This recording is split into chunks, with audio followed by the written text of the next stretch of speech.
When I first got to Congress, I was genuinely shocked by how the place worked, even having run against dark money in the first place. The everyday influence of corruption and dark money was astonishing. We have somehow conditioned ourselves in Congress to believe that it's normal for elected representatives who swear an oath to the American people to day trade individual stock and make millions with the sensitive information that we are entrusted with for the purpose of governing. How can anyone possibly make an objective vote on health care, energy, or war when their personal money is tied up in pharmaceutical companies, oil and gas companies, or defense company stocks? You can't. And we saw this play out this week with Trump's corrupt and disastrous tariff scheme. We can see now that his tariff shuffle didn't have anything to do with manufacturing like they claimed. I hope we recognize now that it was all about manipulating the markets so that he could quietly enrich his friends who bought the dip before reversing it all in the morning. Folsom, what I'm about to say is a matter of fact. Donald Trump is a criminal. He was found guilty of 34 felony counts of fraud, liable for sexual abuse. Of course he is lying and manipulating the stock market too. And if Donald Trump wants to find the rapists and criminals in this country, he needs to look in a mirror today.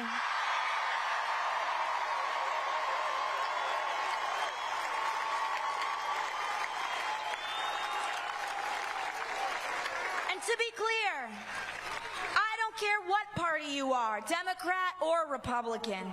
It doesn't matter how powerful one is or what position they hold. Members of Congress holding and trading individual stock is wrong. It is corrosive, it is destructive, and it needs to be banned.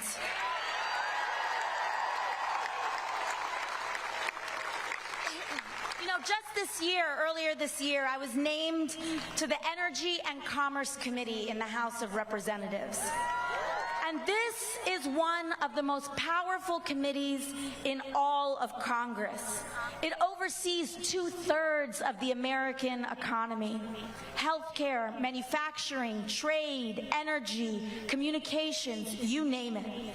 And for years, lobbyists fought to keep me off of this committee because they don't like what they don't control. And an interesting thing happened on the day that it was announced that I would be assigned to the committee. Our phones rang off the hook, and my office's inboxes were flooded by every corporate lobbyist under the sun. All of a sudden, they wanted to be best friends. But you know what, Folsom? Because of your support, because of gatherings like here today, because you allow me to not take a dime in corporate money, you free me to say no. You free me to fight for Medicare for all people. You free me to fight for a renewable energy economy. But not everyone is so lucky. I've seen firsthand how these groups bully and pressure members of Congress. They threaten to take their money away or to spend it against them if they don't do what they want.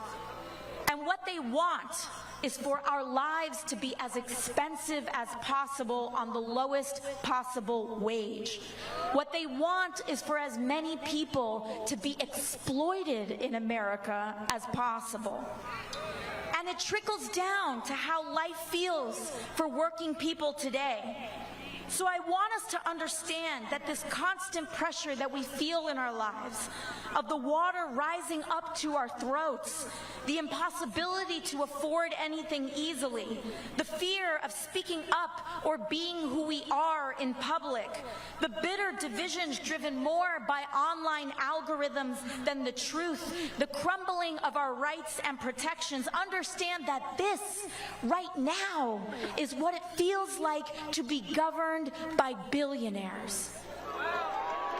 Not someday, but right now.